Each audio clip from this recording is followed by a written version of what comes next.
Welcome back. Were several Indian tribal girls used as guinea pigs? The report alleges that two American pharma giants' untested vaccine was administered to thousands of tribal girls without proper study and paperwork.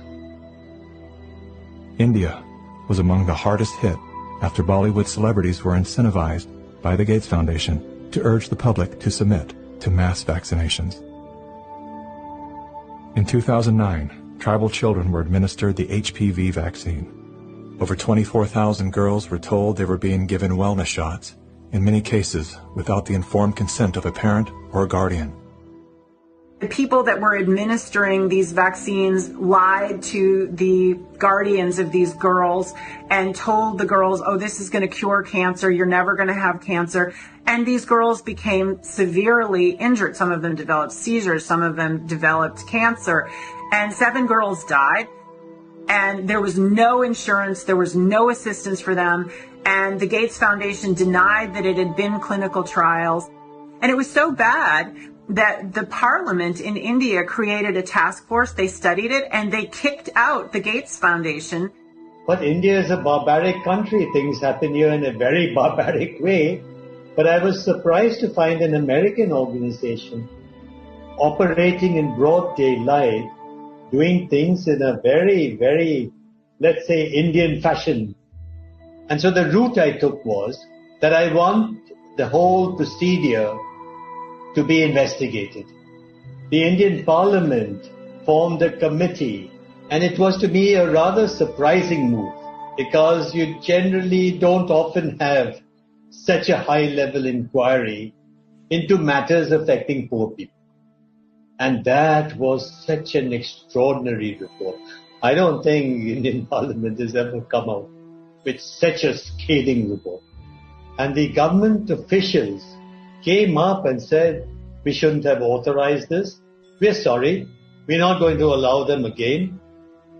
And now they're back doing their same old tricks again.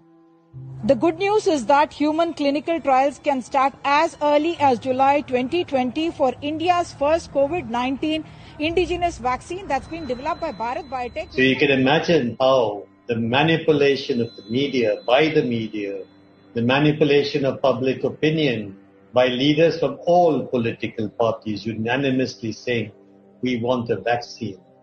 And the worst thing is they are taken as philanthropists. Whereas what this actually is the acquisition of political and financial power. And I think the second most populous country with 1.3 billion people is going to be a good base for pharmaceutical companies to make a killing and also kill a lot of people in the process. Yes, I just find it a pity that we haven't been able to get any benefit for the girls who suffered, It's so terrifying as to what they're actually doing with the world. We're taking things that are, genetically modified organisms and we're injecting them in little kids' arms. We just shoot them right into the vein. A 2018 scientific study released in the International Journal of Environmental Research and Public Health concluded that over 490,000 children in India developed paralysis as a result of the Gates-supported oral polio vaccine that was administered between the years of 2000 and 2017. Using all the usual sleight of hand, U.S.-based media and fact-checkers rushed to bury the story. But thanks to the meticulous work of a team of Indian researchers and doctors, the inconvenient truth lives on the NIH.gov website.